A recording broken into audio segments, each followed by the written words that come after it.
Hi friends, welcome to Sheeba's recipes. ഇന്ന് നമുക്ക് കല്യാണ പാർട്ടികൾക്കൊക്കെ വിളമ്പാൻ പറ്റിയ നല്ല രുചിയുള്ള ഒരു സ്പെഷ്യൽ ചിക്കൻ ദം ബിരിയാണി ഉണ്ടാക്കുന്നത് എങ്ങനെയാണെന്ന് നോക്കാം.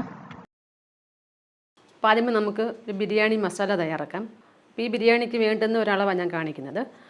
3 വറ്റൽമുളക് എടുത്തിട്ടുണ്ട്, ചെറിയൊരു ബേ ലീഫ്, 1/2 ടീസ്പൂൺ മല്ലി, 1/4 ടീസ്പൂൺ കുരുമുളക്, പിന്നെ ഒരു തക്കോലം, 1/2 ടീസ്പൂൺ ഷാജീരകം, 1.5 ഇഞ്ച് സൈസുള്ള 3 പീസ് പട്ട, പിന്നെ ജാവിത്രി ചെറിയൊരു പീസ്, ജാതിക്കയുടെ തൊലി ഉണങ്ങിയത്, അതൊരു 1/4 ഭാഗമൊക്കെ മതി, പിന്നെ 6 ഏലയ്ക്ക, 8 ഗ്രാമ്പു, ഇത്രയും എടുത്തിട്ടുണ്ട്. അപ്പോൾ ഇത് നമുക്കൊന്ന് ഡ്രൈ റോസ്റ്റ് ചെയ്യാം. അതുപോലെ ഈ ഉള്ളി ഒന്ന് ഫ്രൈ ചെയ്ത് വെക്കണം. ഞാനിപ്പം അത്യാവശ്യം വലിപ്പമുള്ള 2 ഉള്ളി എണ്ണയിൽ സൺഫ്ലവർ ഓയിലിൽ ഒന്ന് ഫ്രൈ ചെയ്ത് വെച്ചതാണ്. അപ്പോൾ 2 ഉള്ളിയുടെ വെയിറ്റ് പറയുവാണെങ്കിൽ 200 ഗ്രാം ഉണ്ട്. അപ്പോൾ ഉള്ളി ഫ്രൈ ചെയ്ത് ഓയിൽ മാറ്റി വെക്കണം. അപ്പോൾ അത് നമുക്ക് ബിരിയാണിക്ക് എടുക്കണം. അപ്പോൾ ഇതൊരു പാനിലോട്ട് ഇട്ട് കൊടുക്കാം. മീഡിയത്തിൻ്റെ ലോ ഫ്ലെയിമിൻ്റെ ഇടയിലിട്ടിട്ട് ഒന്ന് ഇളക്കി കൊടുക്കാം. അപ്പോൾ ഇതൊന്ന് ചൂടായിട്ട് വരണം, നല്ലൊരു മണവും വരും, കരിഞ്ഞു പോകരുത്.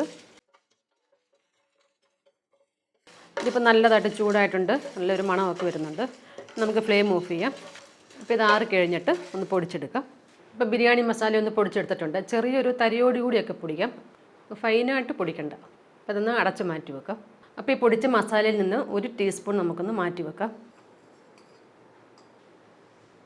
ഇപ്പോൾ ബിരിയാണിക്ക് വേണ്ടി 1 കിലോ ജീരകശാല റൈസ് എടുത്തേക്കുന്നത്.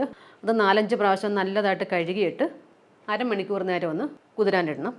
പിന്നെ ഒരു ബിരിയാണി പൊട്ടെടുത്തിട്ട് അതിലോട്ട് എണ്ണ ഒഴിച്ചു കൊടുക്കാം. നമ്മൾ ആ ഉള്ളി വറുത്ത എണ്ണയില്ലേ, അത് കുറച്ചൊഴിച്ചു കൊടുക്കാം. അപ്പോൾ എണ്ണ ഒഴിച്ച ഉടനെ തന്നെ ഈ സവാള അരിഞ്ഞിട്ട് കൊടുക്കാം. ഞാനിപ്പം അത്യാവശ്യം വലിപ്പമുള്ള 4 സവാള നീളത്തിൽ അരിഞ്ഞിട്ടുണ്ട്. 400 ഗ്രാം സവാള എടുത്തിട്ട് ക്ലീൻ ചെയ്തിട്ട് അരിഞ്ഞതാണ്. മീഡിയം സൈസിലെ 6 തക്കാളി നീളത്തിൽ അരിഞ്ഞതും കൂടി ഇട്ട് കൊടുക്കാം. അപ്പോൾ ലോ ഫ്ലെയിമിലാണ് വെച്ചേക്കുന്നത്. പിന്നെ 4 ടേബിൾ സ്പൂൺ വെളുത്തുള്ളി ചതച്ചതും, 3 ടേബിൾ സ്പൂൺ ഇഞ്ചി ചതച്ചതും, 4 ടേബിൾ സ്പൂൺ പച്ചമുളക് ചതച്ചതും അതും കൂടി ഇട്ട് കൊടുക്കാം. ഇങ്ങനെ ഒരു 12-13 പച്ചമുളക് ഒന്ന് ചതച്ചിട്ടുണ്ട്. പിന്നെ പച്ചമുളകിൻ്റെ വലിപ്പം അനുസരിച്ച് വ്യത്യാസം വരും, അപ്പോൾ നിങ്ങളത് നോക്കി എടുത്താൽ മതി. അപ്പോൾ കുറച്ച് കറിവേപ്പില അരിഞ്ഞതും കൂടി ഇട്ട് കൊടുക്കാം. കുറച്ച് മല്ലിയില, ഒരു കൈ, ഒരു 4 ടേബിൾ സ്പൂണൊക്കെ വരുന്ന പോലെ പുതിന ഇല ചെറുതായിട്ടൊന്ന് അരിഞ്ഞിട്ടുണ്ട്. 1/2 ടീസ്പൂൺ മഞ്ഞൾപ്പൊടി. ഇനി ഇതിലോട്ട് ഈ ചിക്കനും കൂടി ഇട്ട് കൊടുക്കണം. ഞാനിപ്പം 1 കിലോ ചിക്കനും എടുത്തേക്കുന്നത്. ക്ലീൻ ചെയ്തതിന് ശേഷം 1 കിലോ ഉണ്ട്. പിന്നെ ഒരു 5 ടേബിൾ സ്പൂൺ തൈര്, ആവശ്യത്തിനുള്ള ഉപ്പും കൂടി ഇടാം. ഇനി ഇത് നല്ലതായിട്ടൊന്ന് ഇളക്കി കൊടുക്കാം. ഹൈ ഫ്ലെയിമിൽ വെക്കാം ആദ്യമേ.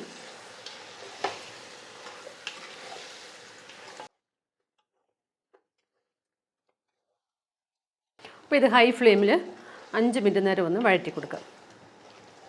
കണ്ടിന്യൂസ് ആയിട്ട് ഇളക്കണ്ട, ഇടയ്ക്കിടയ്ക്ക് ഒന്ന് ഇളക്കിയാൽ മതി.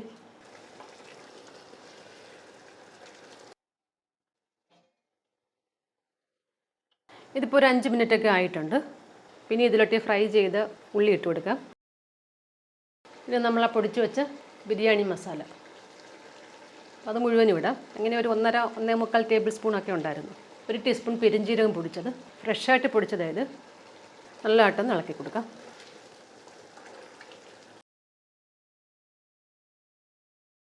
ഇതിലോട്ട് ഇനി 1/4 കപ്പ് തേങ്ങാപ്പാൽ ഒഴിച്ചു കൊടുക്കാം. തിക്കായിട്ടുള്ള തേങ്ങാപ്പാൽ ഇത്.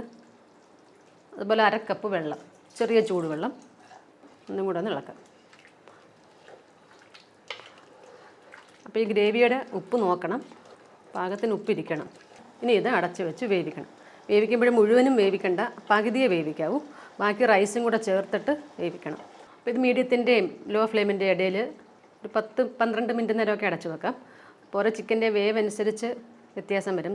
മൂപ്പ് കൂടിയ ചിക്കനൊക്കെ ആണെങ്കിൽ അപ്പോൾ നിങ്ങളത് നോക്കി വേവിച്ചാൽ മതി.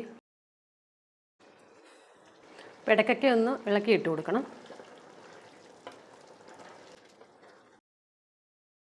ഇപ്പോൾ ചിക്കൻ ആവുന്ന സമയത്തിന് നമുക്ക് റൈസ് ഒന്ന് തയ്യാറാക്കാം. അപ്പോൾ പാത്രത്തിലോട്ട് 4 ടേബിൾ സ്പൂൺ എണ്ണ ഒഴിച്ചു കൊടുക്കാം. നമ്മൾ ആ ഉള്ളി ഫ്രൈ ചെയ്ത് അതേ ഓയിൽ, 2 ടേബിൾ സ്പൂൺ നെയ്യ്. ഇപ്പോൾ എണ്ണയൊന്ന് ചൂടായിട്ട് വരുമ്പോൾ ഇതിലോട്ട് 2 ടേബിൾ സ്പൂൺ പൈനാപ്പിൾ അരിഞ്ഞതിട്ട് കൊടുക്കാം. ഈ പൈനാപ്പിൾ നിങ്ങൾക്ക് ഇഷ്ടമില്ലെങ്കിൽ ഇടണ്ട. 1 ടേബിൾ സ്പൂൺ പച്ചമുളക് ചതച്ചത്, ഒരു 3-4 പച്ചമുളക് ഒന്ന് ചതച്ചിട്ടുണ്ട്. ഇഞ്ചി വെളുത്തുള്ളി അരച്ചത് 1/2 ടേബിൾ സ്പൂൺ, അല്ലെങ്കിൽ നല്ലതായിട്ട് ചതച്ചാലും മതി. കുറച്ച് പുതിന ഇല അരിഞ്ഞത്, 2-3 ടേബിൾ സ്പൂൺ. അതുപോലെ കുറച്ച് മല്ലിയില അരിഞ്ഞത്, അതൊരു 3 ടേബിൾ സ്പൂൺ. പിന്നെ കുറച്ച് കറിവേപ്പില, അതൊന്നും ചെറുതായിട്ട് അരിഞ്ഞിട്ടുണ്ട്. അപ്പോൾ ഇതിലോട്ട് നമ്മൾ മാറ്റി വെച്ച മസാലയില്ലേ, അത് 1/2 ടീസ്പൂൺ ഇട്ട് കൊടുക്കാം. നല്ലതായിട്ടൊന്ന് ഇളക്കി കൊടുക്കാം. ഹൈ ഫ്ലെയിമിലാണ് വെച്ചേക്കുന്നത്.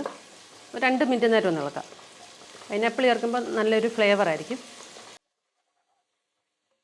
ഇത്രയും മതി, 2 മിനിറ്റ് ആയിട്ടുണ്ട്. അപ്പോൾ ഇതിലോട്ട് ചെറുതായിട്ട് ചൂടാക്കി വെച്ചേക്കുന്ന വെള്ളം ചേർത്ത് കൊടുക്കാം.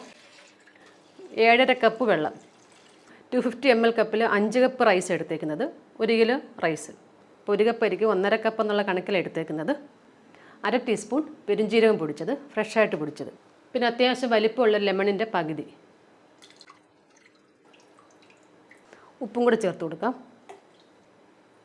അപ്പോൾ വെള്ളത്തിന് ടേസ്റ്റ് ചെയ്യുമ്പോൾ ഉപ്പ് കുറച്ച് മുന്നിട്ട് നിൽക്കണം, എങ്കിലേ റൈസ് വെന്ത് വരുമ്പോൾ പാകത്തിന് കാണത്തുള്ളൂ. ഇതിപ്പോൾ വെള്ളം നല്ലതായിട്ട് തിളച്ചിട്ടുണ്ട്. നമുക്ക് ഈ കുതിർത്ത് വെച്ചേക്കുന്ന റൈസ് ചേർത്ത് കൊടുക്കാം. ഹൈ ഫ്ലെയിമിൽ തന്നെ ഇരിക്കുന്നത്. അപ്പോൾ ഇത് ഹൈ ഫ്ലെയിമിൽ തന്നെ നല്ലതായിട്ടൊന്ന് ഇളക്കി കൊടുക്കാം. ഫ്ലെയിം കുറയ്ക്കണ്ട, കാരണം ഇത് പകുതിയേ വേവാവും. 50% വേവാവും. ബാക്കി ആ ചിക്കൻ്റെ കൂട്ടത്തിലിരുന്ന് വേണം വേവാനും. ഹൈ ഫ്ലെയിമിൽ ഇതുപോലെ ഒന്ന് ഇളക്കി കൊടുക്കണം. അപ്പോൾ പെട്ടെന്ന് വെള്ളവും പറ്റും.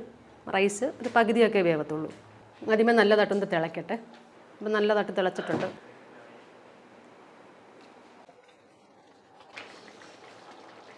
ഇതിപ്പോൾ വെള്ളമൊക്കെ വറ്റി ഈ ഒരു ലെവലിലായിട്ടുണ്ട്.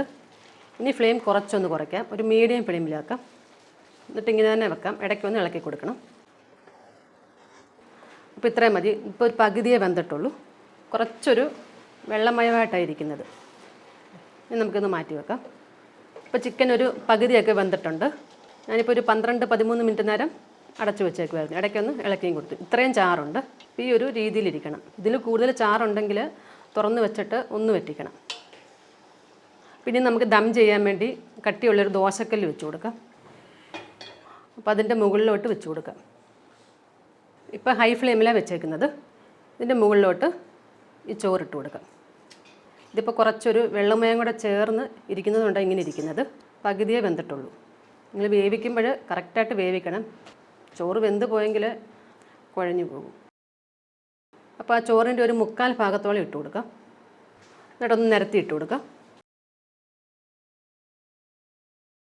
പിന്നെ ഇതിൻ്റെ മുകളിൽ ആ പൊടിച്ച് വെച്ചേക്കുന്ന മസാല 2 നുള്ളിട്ട് കൊടുക്കാം. ഉള്ളി വറുത്തത് കുറച്ച്, അതൊക്കെ നിങ്ങളുടെ ഇഷ്ടത്തിനനുസരിച്ചിടാം. ഞാൻ ലൈറ്റായിട്ട് ഇടുന്നുള്ളൂ. കുറച്ച് ഉണക്കമുന്തിരി വറുത്തത്, അതുപോലെ കാഷ്നട്ടൊക്കെ ഞാൻ കുറച്ചേ എടുക്കുന്നുള്ളൂ. അപ്പോൾ ബാക്കി ഇരിക്കുന്ന റൈസും കൂടെ ഇടാം. ഇതും കൂടെ ഒന്ന് നിരത്തി കൊടുക്കാം. ഇതിൻ്റെ മുകളിലും ആ മസാലപ്പൊടി കുറച്ചൊന്ന് വിതറി കൊടുക്കാം. കുറച്ചുള്ളി വറുത്തത്, ഉണക്കമുന്തിരി, കാഷ്നട്ടും, 2 ടേബിൾ സ്പൂൺ പൈനാപ്പിൾ അരിഞ്ഞത്. പൈനാപ്പിൾ ഇഷ്ടമില്ലാത്തവർ ഇടണ്ട, കുഴപ്പമില്ല. 1 ടീസ്പൂൺ നെയ്യ്, പിന്നെ 2 നുള്ളു മഞ്ഞൾപ്പൊടി.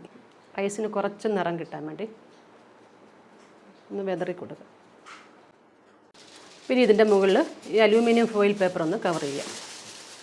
എന്നിട്ട് ടൈറ്റായിട്ട് അടച്ചു വെക്കാം. ലോ ഫ്ലെയിമിൽ 1/2 മണിക്കൂർ നേരം ഒന്ന് വെക്കാം.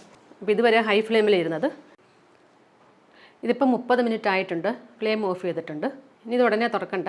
10-15 മിനിറ്റ് നേരം ഇങ്ങനെ തന്നെ അടച്ചു വെച്ചാൽ അത് കഴിഞ്ഞിട്ട് നമുക്ക് ഓപ്പൺ ചെയ്യാം. ഇതിപ്പോൾ 10 മിനിറ്റ് കഴിഞ്ഞിട്ടുണ്ട്. നമുക്കിനി ഓപ്പൺ ചെയ്യാം. നിങ്ങളുടെ അലൂമിനിയം ഫോയിൽ പേപ്പർ ഇല്ലയെന്നുണ്ടെങ്കിൽ ഈ പാത്രത്തിൻ്റെ സൈഡിൽ മൈദ കുഴച്ചിട്ട് ഒട്ടിച്ചിട്ട് പാത്രം അടച്ചു വെച്ചാലും മതി. ഇപ്പം മുകൾ ഭാഗം കുറച്ചൊന്ന് മിക്സ് ചെയ്യാം. അല്ലേ, റൈസൊക്കെ കണ്ടില്ലേ, പാകത്തിനാണ് വെന്തേക്കുന്നത്. അപ്പോൾ അടിയിലത്തെ ചോറൊക്കെ കുറച്ച് മസാലയായിട്ട് മിക്സ് ആയിരിക്കും. അപ്പോൾ ആദ്യമേ മുകളിലുള്ള കുറച്ച് ചോറ് നമുക്കൊന്ന് മിക്സ് ചെയ്തിട്ട് മാറ്റാം.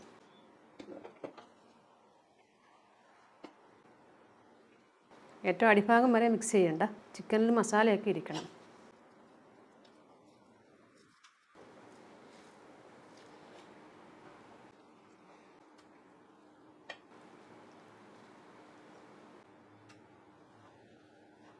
അപ്പോൾ ഇതുപോലെ സെർവ് ചെയ്താൽ മതി. അപ്പോൾ എല്ലാവരും ഒന്ന് ട്രൈ ചെയ്ത് നോക്കണം. നല്ല ടേസ്റ്റായിട്ടുള്ളൊരു ചിക്കൻ ബിരിയാണി അത്. വീഡിയോ ഇഷ്ടമായെങ്കിൽ ലൈക്ക് ചെയ്യാനും ഷെയർ ചെയ്യാനൊന്നും മറക്കരുത്. പിന്നെ നിങ്ങളുടെ കമൻസും ഒക്കെ അറിയിക്കണേ. Thank you.